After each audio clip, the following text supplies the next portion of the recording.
What's going on, everybody? It's Joe Giunta with Team Take Profits. I'm here to help you trade and get paid. In today's video, I'm going to show you something that's real powerful. I'm going to show you how to trade the gaps. You ever notice how the market closes on Friday, and then when it opens up on the new week, there's a gap, there's a space in between where the market closed and where the market opened for the week? You ever wonder what that means? You ever wonder why that happens? I'm going to teach you that today, and I'm going to show you how to trade that very profitably. This past week, we caught a lot of pips, a lot of money trading the gap. So I'm going to show you that. Let's get to the chart.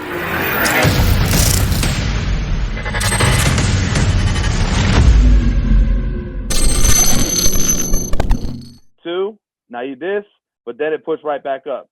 1, 2, here's my true low, and then I go right through. Everything else, to me, that's that's the true trend line, in my opinion, right? So when I look at that, I look here and I say we were waiting for a trend line break up here, and in my opinion, we already had a trend line break down here, and so what we were seeing here was GA had already broke the original trajectory of the chart. It already broke the original trajectory, and so rather than us waiting for a breakdown here, I feel like we already had the break right here, and we were really essentially just it broke the original trajectory, and so what happened was then the week stopped, right? The week ended, market closed, the new week started, and we gapped up. And just so you understand what a gap in the market is, essentially what happens is the banks, once the banks close, that don't mean they actually close. So the banks are always, got something going on. There's never a time when, there's nothing happening and the lights are out, right?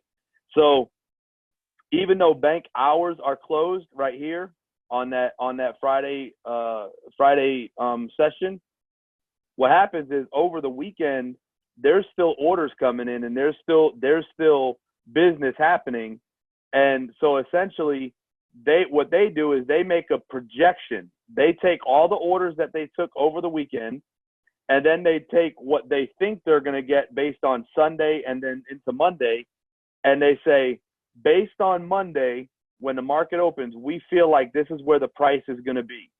And then that's where the price ends up starting. So they say, this is where it was, and this is where we think it was going to be. So essentially, they think that there's not actually going to be a gap. They think that price is going to be right here, and it's just going to rise. But what happens is that doesn't always work out right, because they project that price is going to be up here. But then what happens is the orders actually come in. And in this particular case, the orders come in and there's not as many orders as what they originally thought. So they may have thought price was going to be up here, but then the orders actually come in and there's not as many as they originally thought. So that's where the gap comes from. So rather than the order starting right here and going and working its way up, the new week starts up here with their projection. And then that's why we always say fill the gap, because if there's a gap, that means that the market was either higher or lower than what they anticipated it to be. And so they have to fill that gap. They have to essentially bring price back to normal. So here's what I want you to look at, which is so powerful. We look at the 30-minute, we look at the 1 hour, and we have these gaps, okay? So let's just start right here on this 30-minute. When we look at the 30-minute right here, we have this gap, and then it started, it came down, it came back up, and then it just dropped out, right? And at this level right here, even though we started up here and we ended the week down here, okay, when we got all the way down here, what did we do? We filled the gap. So at that point, at the end of this red candle right here, so 30-minute candles, 30 minutes, 1 hour, 1 hour and 30 minutes, 2 hours, 2.5 hours. So 2.5 hours after the market was open, the gap was filled, okay? So they had brought price back down to the normal level all of this, they had to sell, the sellers came in and brought the price back down to the normal level of where it was intended to be. Here's the crazy thing. If we know that all of this movement was simply bringing the price back to normal, all of this from here all the way to the bottom of this red candle was simply price being brought back to its normal position. So if we could imagine, if we could crop this out, imagine if you could take this, this, this, this, and this, those 5 candles, red to red. Imagine if you could take those 5 candles and crop them out, since we know that wasn't normal. That was just them filling the gap. If you look at that, if you were to take those 5 candles out and look where this green candle starts, it's almost like it's doing exactly what it was continuing to do, right? You have this red candle, but it's got a big wick on it. So essentially we pushed up, we tested the trend line, we pushed back down and tested our level of support here. And then again, get rid of this price dropping. And then you come back here. And if you come back starting at this green candle where normal movement started again, look at this. If you would have started right there, boom, it pushes back up and it literally just continues what we were already doing. Nothing changed. Nothing changed. It was literally just doing what it was already intended to do. This here, the gap, that was literally just bringing things back to normal, which, let me stop there for a second. That's why you always hear me say probably every Sunday and Monday, you guys hear me say it a lot. It's not wise to trade the gap unless, number one, you know what you're doing, or number two, you have some inside information. Okay. Once this abnormality takes place, then we get back to the normal market. If we're going to trade the gap, the safest way to trade the gap is always to come back and to fill the gap. So if we know by dropping a trend line, or let you know, I'm just going to use annotation. How about that? That'll be a little better to see. If we know that this level right here is the gap, and the level starts up here, we shouldn't even be looking at anything for a buy.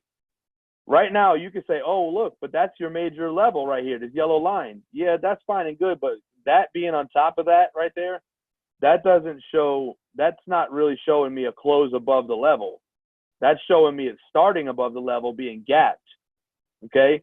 And so essentially what we're looking for it to do is we're looking for it to fill that area right there. And if that's the case, okay, if that's the case, let me stop this annotation. If that's the case and we know that it's looking to fill the gap, then we should know that we got 93 pips, 90 pips basically of gap. And so in order for that market to start up here, the only thing we should be looking at is a 90 pip drop. We shouldn't even be looking until we have at least the majority of that, the 60% level. Until we have 60% of that filled, we shouldn't even be looking for anything in a buy. We shouldn't be looking anything in a buy until that gap is filled. Okay, especially on the shorter time frames. Nothing should be bullish about anything we do until that gap is filled. Okay, so that's first thing. Now, once the gap is filled, right? If we look here, what are we looking at? If this came down and if this is a trend line and it's retesting our trend line, push down, we're waiting for what? We're waiting for this thing to either push up and move down, or we're waiting for price to essentially confirm direction. And so what happens is this: it comes up, it pushes down, then we have the gap, but then when it continues, it does this, right? So if we were to move that over here, what does that look like to you? Doesn't that look like it's continuing to ride the bottom of the trend line? If you were to be able to connect these two lines right here, right? Essentially, it's just continuing what it was already planning on doing. So how do you trade the gap? Number one, you know that you have to fill the gap eventually. It cannot stay abnormal forever. It cannot have a sustainable direction in the opposite side of the gap, unless there's market manipulation. Okay, now that's always a factor, and that's what happened on gold, and that's what we're going to talk about in a minute. But unless there's market manipulation, price has to come back to normal. And unless we have confirmation of a different direction, we should not even be looking in a different direction until the gap is filled. So that's all I'm saying about that.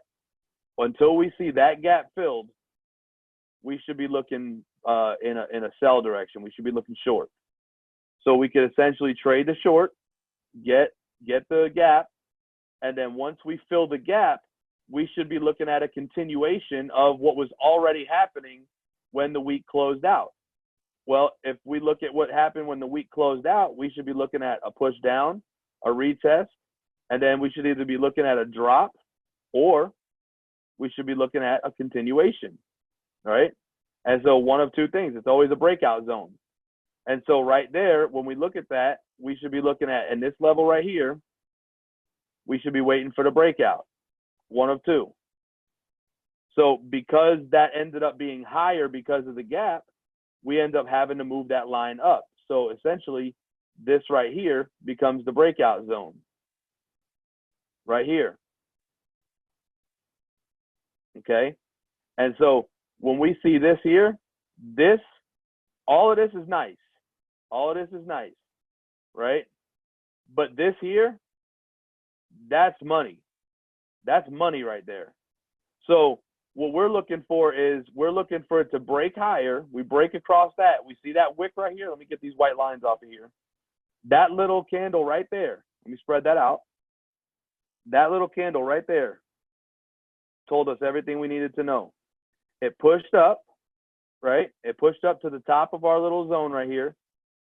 And then it pulled back down and it pushed back up. And when that thing closed on a bullish candle, I know it's time to get in. And what we could do, and I'm talking about short term. This is the 30-minute chart. We're not talking about swing trading right now. But at that point, we could take that right up to our blue line or right up to our yellow line. In fact, when Jay called this trade, if you remember, some of you were in the group, and I even think I saw some comments about it. I said that this blue line, this zone that Jay gave us, the outer zone, which was a great zone, I cautioned everybody that if we do go for a long trade, if we do go for a buy, be careful, because only a few pips later, we were going to run right into our major slowdown zone, the yellow zones that are on my chart. And look what happened. It literally came off and kissed my yellow line before dropping. It literally kissed it. It was unbelievable. Kissed it and then dropped, just like I said it would. And notice here, if we're gonna have those, breakouts right there, if this is gonna be the, that's a sloppy line. If this is gonna be the breakout right here, right, then essentially we're looking for it to, if we're looking at a sell, we're looking for it to come back below, and then look exactly where it retested. It came back right to the zone, pulled back. This right, again, this is nice. This is nice. If you caught it, I'm happy for you. Okay. But that's money. That's money. Because once that happens right here, this green, that red is a guarantee. Right? So again, we're looking for high probability. If we knew we were going to have a pullback right here based on the gap fill and based on where the market ended for the week, and we knew that down here was the next, again, short-term level of support before getting down to this blue line, then we knew that after this pullback, we could get in and ride it down to here. And so right here, boom, that's money. That's easy money right there. And so when you're looking at a short-term trade, that's 50 pips. Guys, that's 50 pips. That's 50 free pips the market is handing you and saying, here you go. Here's 50 pips. Go pay your bills with them. It's unbelievable. But it's all of that. I'm trying to help you to understand a progression here. All of that came, why? All the way from back here. Understanding that. the patience of watching this caught us this, right? I told you guys I was going to get into a sell stop. Go into the group, and I told you we were here. We were here, guys. And I told you guys I had a sell stop set at the level. We were here. I caught some buy movement. And then I went to sleep. I went to bed. I didn't even sweat it. And guess what happened? Price came down, and it came exactly where I thought it was going to come. It opened my trade and came down.